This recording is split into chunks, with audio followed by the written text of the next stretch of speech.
There's always an ongoing debate about DSLR vs mirrorless cameras, opens a new tab and which is best. But either type is a brilliant way to get you started in photography, and we've included both in our guide. Number 1. Olympus Sony ZV-E10 Mark IV. With a new 20MP sensor, incrementally improved in-body image stabilization and a new flip-down and tiltable monitor, the Olympus Sony ZV-E10 Mark IV has plenty to shout about, retaining the 4K video and attractive styling that made the Mark III so attractive to consumers. The Mark IV is a great choice for anyone looking for an entry-level camera that can do pretty much everything. This is one of our favorite pint-sized cameras ever. It's small enough to carry around anywhere, and much more powerful than it looks. The OMD M10 Mark IV is a camera that could be with you for a long time to come. With some interesting improvements made on the Mark IV's predecessor, the Olympus OMD M10 Mark III, this camera looks set to make Olympus enthusiasts very happy indeed, and ranks as one of the best Olympus cameras. Opens a new tab ever. We had great affection for the E10 Mark III, as it's a fantastic little camera with plenty of useful features to crow about. Thanks to its compact body, 5-axis image stabilization and 4K video capability, it's set squarely atop our best travel cameras. Opens a new tab guide for quite some time. Number 2. Nikon Z50. Despite its small size, the Nikon Z50 has a good grip and good external controls, and the retracting 16-15 kit lens is remarkable not just for its pancake lens dimensions but for its overall performance. Key selling points include 4K video, 11th burst shooting, and the fact that its Xenon is identical to that on the larger cameras.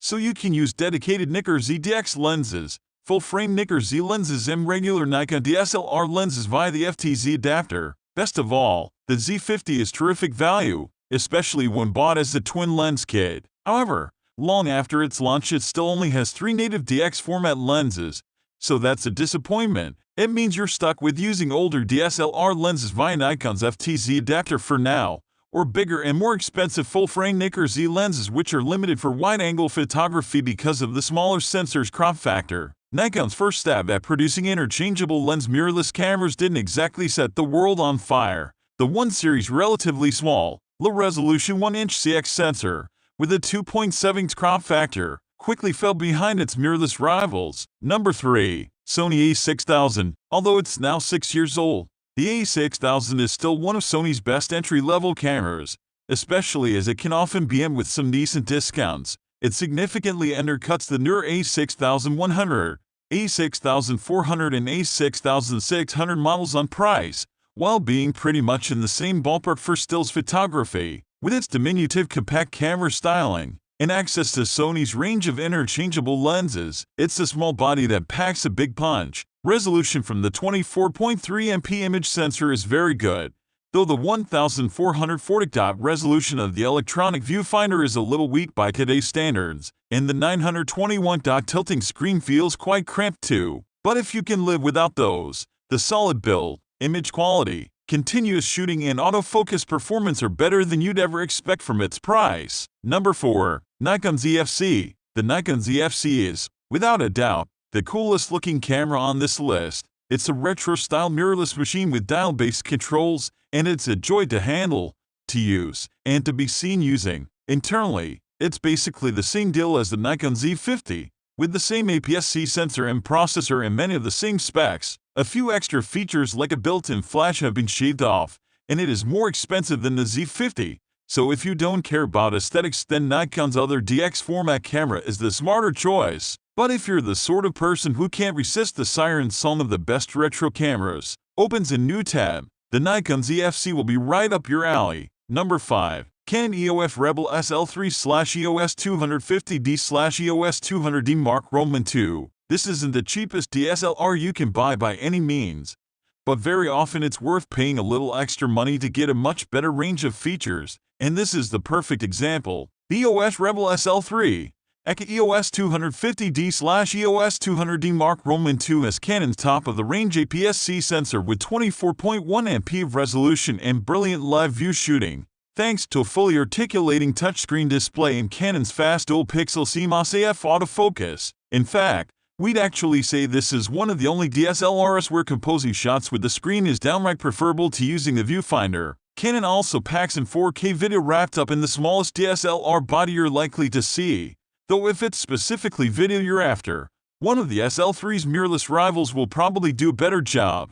Number 6. Nikon D3500. If you're worried about DSLRs being complicated, don't be. The Nikon D3500 has a brilliant guide shooting mode that acts as a fully interactive guide to photography and camera settings, delivered via the rear LCD screen. The D3500's controls are straightforward and easy to get to grips with. Its price means it does strip back on some more advanced features. For example, there's no custom settings menu for tailoring camera functions to your preferences, as featured on every other series of Nikon DSLRs. The autofocus in live view and movie capture modes is somewhat sluggish, though the Nikon AFP DX1855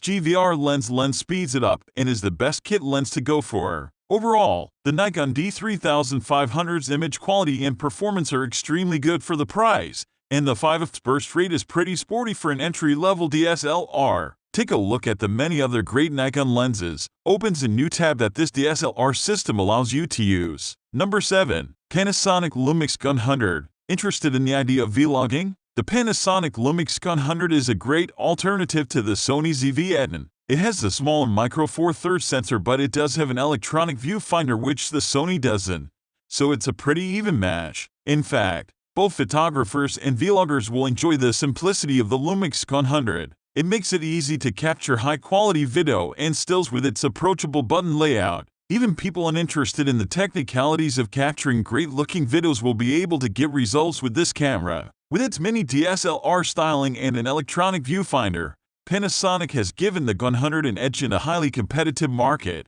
Number 8. Sony ZV-E10. If your interest lies half and half with video and photography, then a dedicated vlogging camera like the new Sony ZV-E10 is perfect. It cuts back a little on the photography side, lacking an electronic viewfinder, but it comes back with video features, including 4K video and a fully vari-angle screen. It also packs a large and well-performing internal microphone, with clip-on muffler, Sony's excellent autofocus, and an appealing price tag. It's a shame that there is no in-body image stabilization, and the menus can't be touch-controlled, a rather glaring omission for a vlogging camera, perhaps, but for beginners to video, this is unlikely to be a big drawback. What's more important is that because it uses the Sony E-mount, it has access to a large number of Sony and independent brand lenses. Number 9. Canon EOS M50 Mark Roman II. On the surface, this is a modest upgrade over the original Canon EOS M50. Opens a new tab,